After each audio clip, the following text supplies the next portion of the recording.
কথা বলেন যিনি। ভবপাগলা বলতেন, বিরতি না করলে বিরতি বাড়ে না, আর বিরতি বাড়লেই মা দয়া করেন। ধর্মকে সহজ করে সঙ্গীতের মাধ্যমে মানুষের সামনে তুলে ধরেছেন তিনি। তারই তৈরি এই বর্তমান মন্দির। বাংলা 1390 সালের 27শে মাঘ এই মন্দিরে শেষ পূজা করেন ভবপাগলা। আশা করি সকলেই ভালো আছেন। আজ আমি চলে এসেছি খড়গোলা মায়ের মন্দিরে। ভবপাগলার খড়গোলা মায়ের মন্দির। আপনারা অনেকেই হয়তো নাম শুনে থাকবেন, অনেকে এখনো শোনেননি। আজকের এই ভিডিওটিতে সবাই দীঘায় বেড়াতে গেছি, ঘুরে দেখেছি দীঘার অনেক সাইট সিন, কিন্তু অনেকেই আমরা ঘুরে দেখিনি ভবপাগলা খড়গোলা মায়ের মন্দির।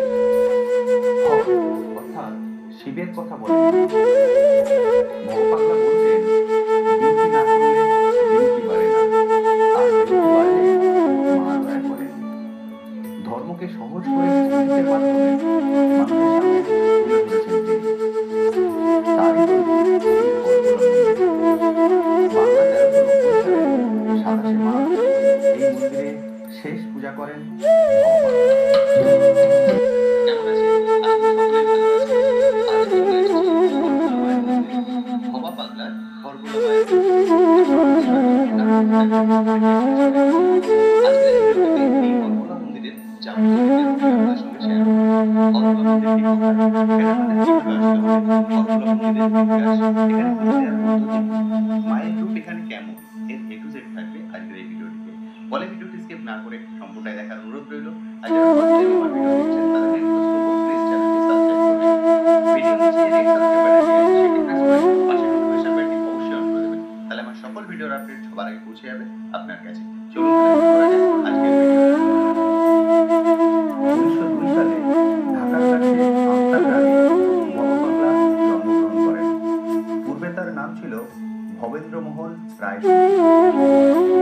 এরপর বেশিরভাগ সময় পশ্চিমবঙ্গের বর্ধমান জেলার কালনার কাছে তিনি বসবাস করতে শুরু করেন এবং ধীরে ধীরে তিনি ভবপাগলা নামে পরিচিত হন। ভবপাগলা বলেছিলেন, শুধু হিন্দু বা মুসলিম নয়, সব ধর্মের মানুষ এখানে আসতে পারবেন ও মায়ের আশীর্বাদ পাবেন। এই যে অঞ্চলটা দেখছেন, এখানে মানুষ রাত্রে নয় দিনেও আসতে ভয় পেতেন, কারণ এটা ছিল ভূত প্রেতের আড্ডা।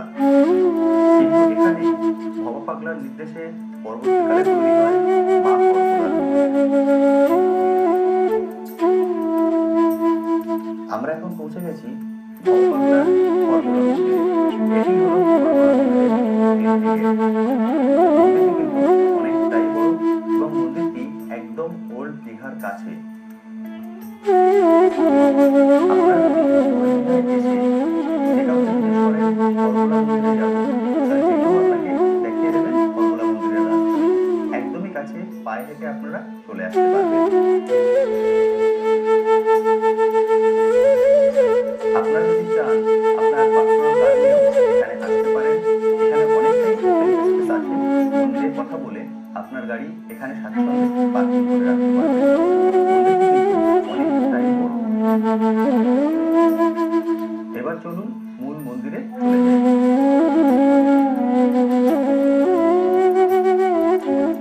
এটি হলো মূল মন্দির। সবার প্রথম আপনাদেরকে বলে দিই মন্দির ওপেনিং এবং ক্লোজিং টাইম কি আছে। ভোর 5টা থেকে দুপুর 1টা এবং বিকেল 4টে থেকে রাত 8টা। এর মধ্যেই আপনারা সময় সুযোগ করে এর পরবর্তীতে যখন দীঘায় আসবেন অবশ্যই ঘুরে আসবেন ভবপাগলা খড়গোলা মায়ের মন্দির। মন্দিরটির ভিতরে আমি আপনাদের ঘুরে দেখাবো, তার আগে বাইরে দেখতে দেখিয়ে। এখানে আরেকটি সাইনবোর্ড আছে, সেটি আপনাদেরকে একটু দেখিয়ে দিই। কুসুমলী নিষেধ আদেশ ভবপাগলা। ভবপাগলা মায়ের স্বামী ছিলেন, কিন্তু উনি কুসুমলীর নিকটে ছিলেন। উনি বলতেন, যদি মায়ের কাছে কিছু বলি দিতে হয় তাহলে তোমার কামনা বাসনাকে বলি দাও। সেজন্য এখানে কুসুমলী দেয়া হয় না।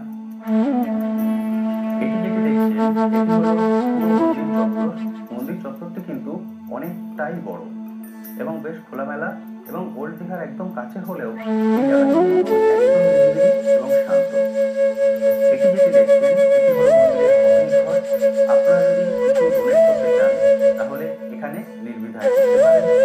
এবং কোনো বিষয় যদি আপনাদের জানার থাকে, এখানে দেখুন ফোন নাম্বার দেওয়া আছে, আপনারা অবশ্যই ফোন করে কথা বলে নিতে পারবেন।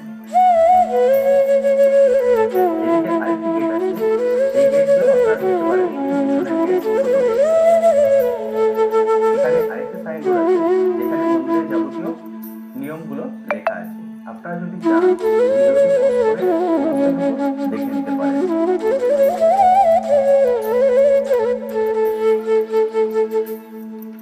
এখানে হোমিওপ্যাথির দাতব্য চিকিৎসালয়ের ব্যবস্থা আছে, সেখানেও আপনারা বিনা পয়সায় ডাক্তার দেখাতে পারেন এবং দরিদ্র শিশুদের খাওয়ানোর কিন্তু এখানে ব্যবস্থা আছে।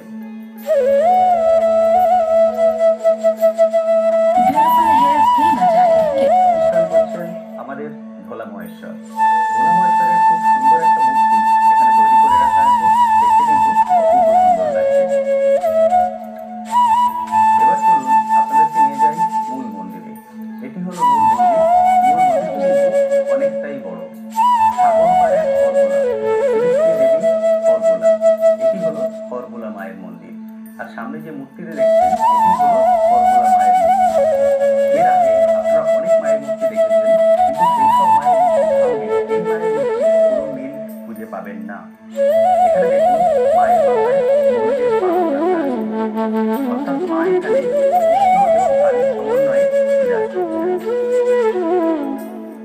এই মূর্তিটির আরেকটি বিশেষত্ব আছে, মা এখানে ভোলা মহেশ্বরের নাভি পদ্মের উপরে বিরাজ করছেন। আমার মনে হয় এইরকম মূর্তি এর আগে আপনারা কোথাও দেখেননি। বাবা পাগলা স্বপ্নে যেভাবে মাকে দেখেছিলেন, এখানে ঠিক সেইভাবেই মাকে রাখা হয়েছে। পায়ের অসাধারণ সুন্দর, খুবই ভালো লাগবে আপনারা যখন এই মন্দিরে আসবেন, এবং মন্দিরের পরিবেশটিও খুব সুন্দর। ফলে ওল্ড দীঘায় গেলে অবশ্যই ওল্ড দীঘায় চলে আসবেন। ওল্ড দীঘায় এসে যে কাউকে জিজ্ঞেস করবেন খড়গোলা মায়ের মন্দিরে যাবো বা বাবা পাগলার আশ্রমে যাবো, সে সব আপনাকে দেখিয়ে দেবেন। এখানে যদি আপনারা শিক্ষা নিতে চান, তারও ব্যবস্থা এখানে আছে। এই যে মোবাইল নাম্বারটি দেখছেন, এই মোবাইল নাম্বারে ফোন করে আপনারা কথা বলে নিতে পারেন। এই মন্দির লাগোয়া আরো কিছু ছোট ছোট মন্দির আছে, চলুন এবার সেই মন্দিরগুলো আপনাদেরকে ঘুরে দেখাই। সবার প্রথম যে মন্দিরটি দেখছেন, এটি হলো বাবা পাগলার মন্দির। বাংলা 1390 সালের 27শে মাঘ এই মন্দিরে শেষ পূজা করেন বাবা পাগলা। এরপর তিনি কলকাতায় রওনা হন এবং সেই বছরই 12ই ফাল্গুন তিনি চলে আসেন। এবার যে মন্দিরটিতে আপনাদেরকে নিয়ে যাবো, তার পাশেই আছে, এটা হলো রাধাকৃষ্ণের মন্দির। সামনেই দেখতে পাচ্ছেন রাধাকৃষ্ণের বিগ্রহ রাখা আছে। এই মন্দিরটিও কিন্তু খুবই সুন্দর। এই মন্দিরগুলোতেও নিত্য পুজো হয়। এবং এরপরে আপনাদেরকে নিয়ে যাব ভোলা মহেশ্বরের মন্দিরে। সেই মন্দিরটির নাম ভবেশ্বর মহাদেবের মন্দির, অর্থাৎ বাবা পাগলার যে ঈশ্বর তিনি হলেন ভবেশ্বর। মূল মন্দিরের পাশে কিন্তু যে মন্দিরের এখানে নিত্য পুজো হয়। আর কেউ যদি এখানে পুজো দিতে চান, তার কি কোনো বিশেষ নিয়ম কানুন আছে?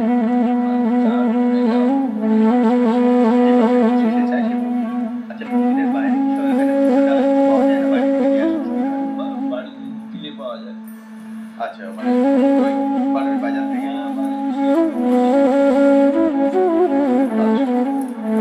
বিশেষ অনুষ্ঠান কবে কবে হয় এখানে? মাঘ মাসের শেষ শনিবার, মাঘ মাসের শেষ বাৎসরিক পুজো হয়। আচ্ছা, তারপরে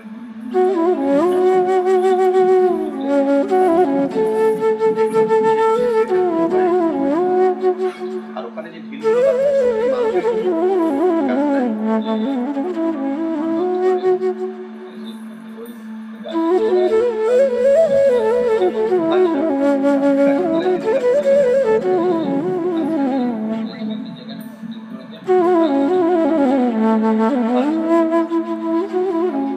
এই গাছটা কি লাগানো, মানে এই গাছটা নিচে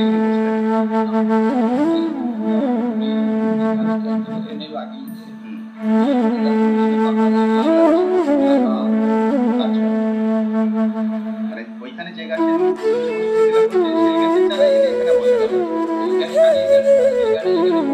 হয়।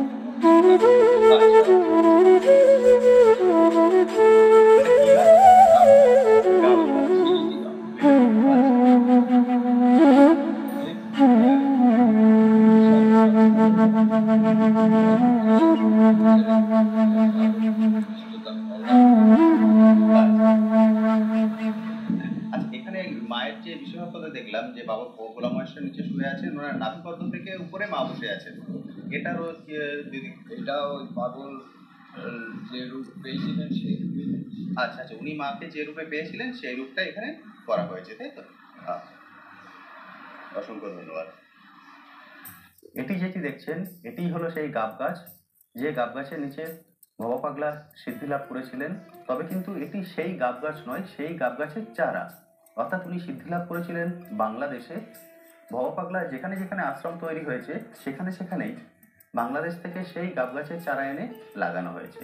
আর নিচে দেখছেন ভবা পাগলার একটা সুন্দর মূর্তি রাখা আছে, এবং মানুষ এই গাব গাছেই যদি কিছু মানত করেন সেই মানত হিসাবে এখানে ঢিল বেঁধে রেখে যান, এবং তার মানত পূর্ণ হলে এখানে এসে পুজো দিয়ে এই ঢিল উনি খুলে দিয়ে যাবেন। এবার বলে দিই আপনারা এই মন্দিরে কিভাবে আসবেন। ওল্ড দীঘায় এসে দীঘাটি ট্যুরিজম প্রপার্টির পিছনেই এই মন্দিরটি অবস্থিত।